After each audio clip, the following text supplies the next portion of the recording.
नमस्कार, मैं हूं आपके साथ प्रिया सिंह सोमवंशी।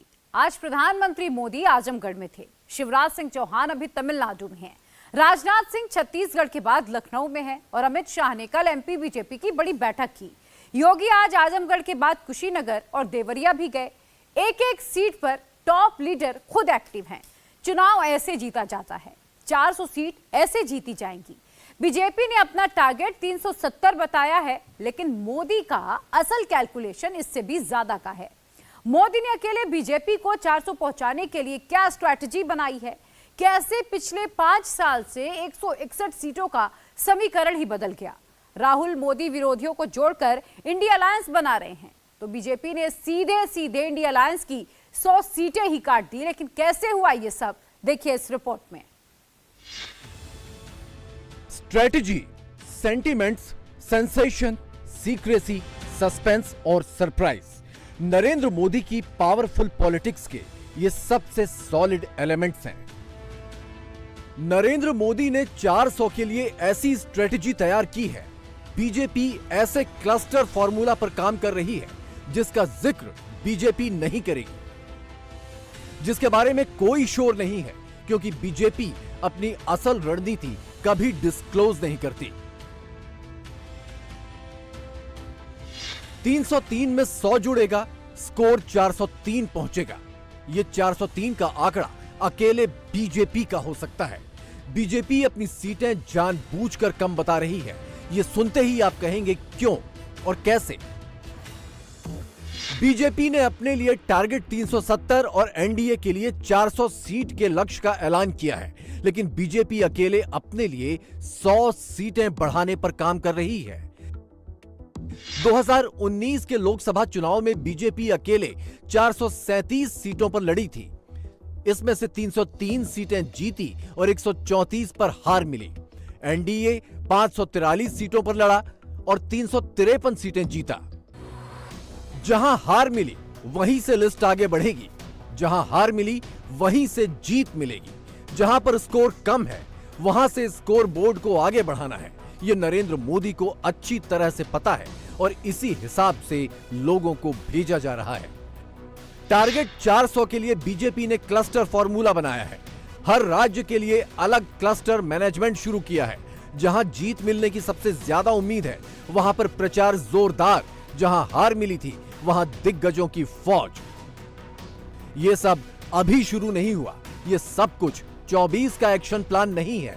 बीजेपी और बाकी पार्टियों में एक बहुत बड़ा फर्क है। कांग्रेस, समाजवादी पार्टी या टीएमसी, हर कोई शंखनाद के साथ रण में उतरते हैं, नतीजे आने के बाद रुक जाते हैं। लेकिन मोदी मैनेजमेंट चुनाव खत्म होने के बाद भी एक्टिव रहता है।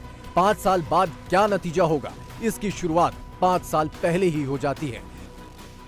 2019 में बीजेपी को सबसे ज्यादा नुकसान आंध्र प्रदेश, तमिलनाडु, केरल, पंजाब और तेलंगाना में हुआ था। पश्चिम बंगाल में 18 सीट मिली, लेकिन उम्मीद ज्यादा की थी। 2019 से ही बीजेपी ने एक एक हारी हुई सीट पर काम करना शुरू कर दिया था, जिसकी डिटेल्ड जानकारी जेपी नड्डा ने बीजेपी की मीटिंग में दी थी। फील्ड वर्क का फुल एनालिसिस। 161 हारी सीटों पर केंद्रीय मंत्री कुल 403 बार जाकर रुके, यानी हर एक सीट पर औसतन 3 से 4 बार। संगठन ने यहां काफी काम किया। केंद्र ने इन 161 सीटों पर बड़ी परियोजनाओं को शुरू करवाया। योजनाओं से लाभार्थी वोट बैंक तैयार हुआ। मुझे याद है जब 2019 के वर्ष में मैं कोई भी योजना घोषित करता था या शिलान्यास करता था, तो पहला हेडलाइन यही बनता था कि देखो भाई ये तो चुनाव है इसलिए हो रहा है। आज देश देख रहा है मोदी दूसरी मिट्टी का इंसान है।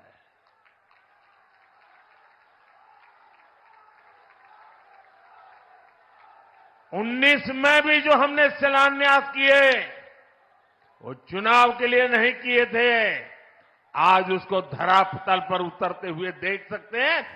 2019 में राहुल अमेठी हारने के बाद 700 दिन के बाद वापस आए। अब कब वापस आएंगे नहीं पता।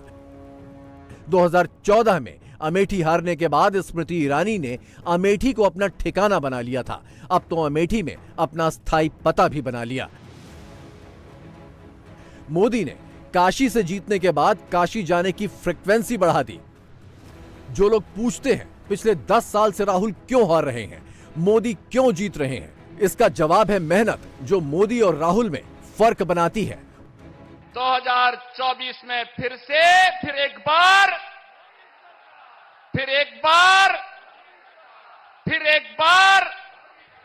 मोदी सरकार की इस आवाज के साथ आजमगढ़, लालगंज और घोसी भी जुड़ेगा।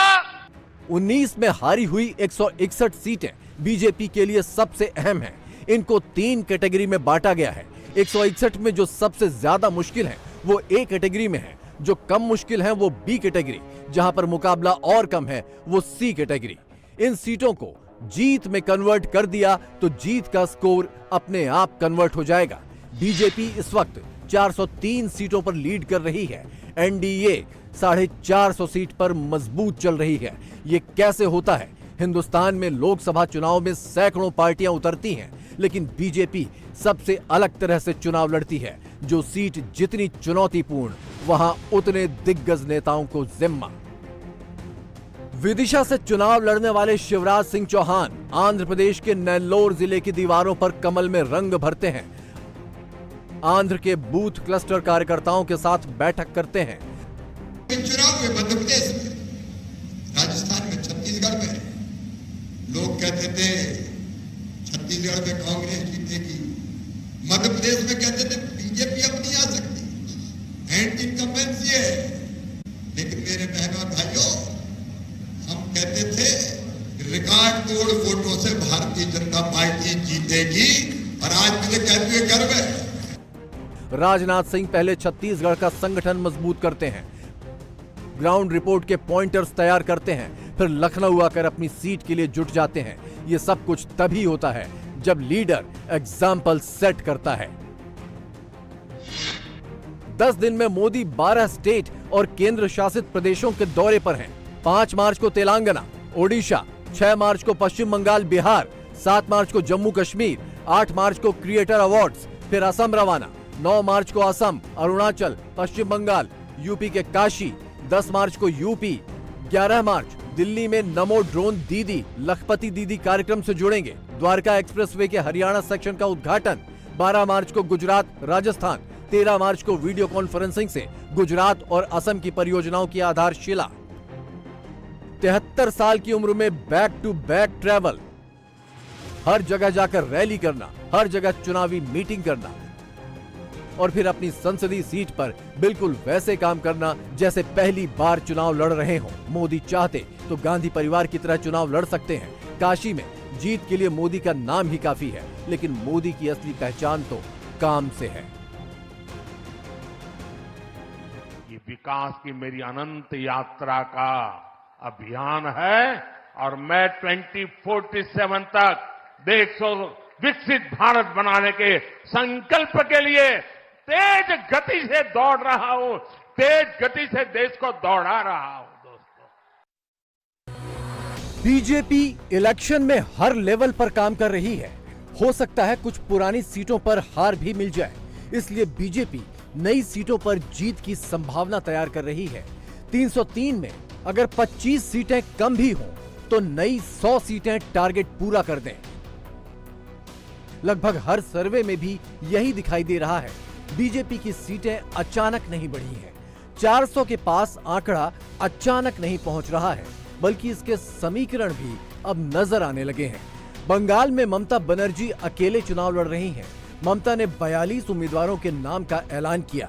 इंडी गठबंधन अब ऑफिशियली बंगाल में टूट गया है।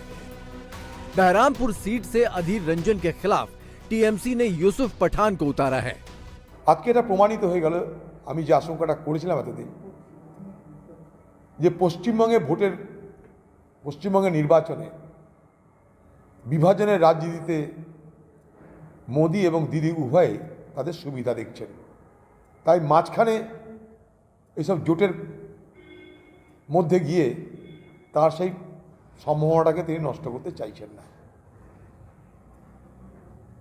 ইন্ডিয়া জোট সেই জোটের সমর্থন তারা করেছিলেন, তাদেরকে জিজ্ঞেস করুন কেন তারা সেই জোট থেকে বেরিয়ে গেলেন। बंगाल वो राज्य है जहां से बीजेपी की सीट लगातार दूसरे चुनाव में बढ़ेगी और बढ़ाने वाला शाहजहां शेख का केस होगा। इन दो तस्वीरों में पूरे बंगाल के लिए सबसे बड़ा मैसेज है। जहां बंगाल पुलिस क्रिमिनल शेख को पकड़ती है तो वो चौड़ा होकर आगे चलता है और पुलिस 10 कदम पीछे। कोर्ट वही है, शाहजहां वही है, लेकिन चाल बदली हुई है। ममता और मोदी का यही फर्क बंगाल का चुनावी फर्क बनेगा। संदेश खाली बशीरहाट लोकसभा सीट में आता है। 19 में टीएमसी के टिकट पर नुसरत जहां को 7,82,000 वोट यहां से मिले थे। इस बार बशीरहाट से ममता ने नुसरत जहां का टिकट काट दिया। दीदी ने हाजी नुरुल इस्लाम को उतारा है। যত অত্যাচার করেছে 10 বছরে সব হিসাব হবে, সব হিসাব হবে। আর এই তৃণমূলকে উৎখাত করতে হবে। আর একা সন্দেশখালী নয়, পশ্চিমবাংলায় এমন 25 থেকে 30টা সন্দেশখালী আছে। संदेश खाली का संदेश बशीरहाट से पूरे बंगाल में जाएगा। अभी चुनाव का ऐलान होना बाकी है, अभी समीकरणों का बदलना भी बाकी है। सर्वे अभी से बता रहे हैं, आंकड़े बदलने लगे हैं। इंडिया टीवी के सर्वे में पश्चिम बंगाल में बीजेपी 20 सीट जीतेगी, दीदी को 21 सीटें मिलेंगी और इंडिया अलायंस को 1। बंगाल में बीजेपी जी जान लगाकर लड़ रही है। मोदी लोकल बंगाली लीडरशिप को आगे बढ़ा रहे हैं। ममता दिल्ली लीडरशिप को मुद्दा बनाती थी, लेकिन इस बार खुद ममता ने बाहर वालों को टिकट दिया है। यूसुफ पठान गुजरात से हैं, शत्रुघ्न सिन्हा बिहार से हैं, कीर्ति आजाद बिहार से हैं। तृणमूल के रियल और रियल लाइफ हीरोज में समानता देखिए। एक तरफ है शत्रुघ्न सिन्हा जो उनके रियल हीरो हैं और वो सिनेमा के माध्यम से औरतों का बलात्कार करते हैं सिनेमा में। दूसरे हैं उनकी पार्टी में शाहजहां जैसे लोग जो जमीनी स्तर पर संदेश खाली की महिलाओं के साथ जो है सामूहिक बलात्कार करते हैं। और ममता बनर्जी जो है कहती है कि वो उनके बेहतरीन लड़के हैं और उनको फंसाया जा रहा है। सिर्फ इतना ही नहीं, आज जो उनकी लिस्ट आई है उसमें आप देखिए कितने ऐसे लोग हैं जो टेंटेड है, जिन पे दाग है। पश्चिम बंगाल से बीजेपी का स्कोर कार्ड बढ़ेगा, लेकिन 400 का आंकड़ा पार करने के लिए दक्षिण के द्वार खोलने होंगे, जहां लोकसभा की 130 सीटें हैं। यही 2019 की सबसे बड़ी कमजोरी थी, जिसको अब की बार ताकत में तब्दील करना है। इंडिया टीवी ओपिनियन पोल के मुताबिक दक्षिण भारत की 130 सीटों में से एनडीए को 38 सीटें, इंडी अलायंस को 60 सीटें और अन्य पार्टियों के खाते में 32 सीटें जा सकती हैं।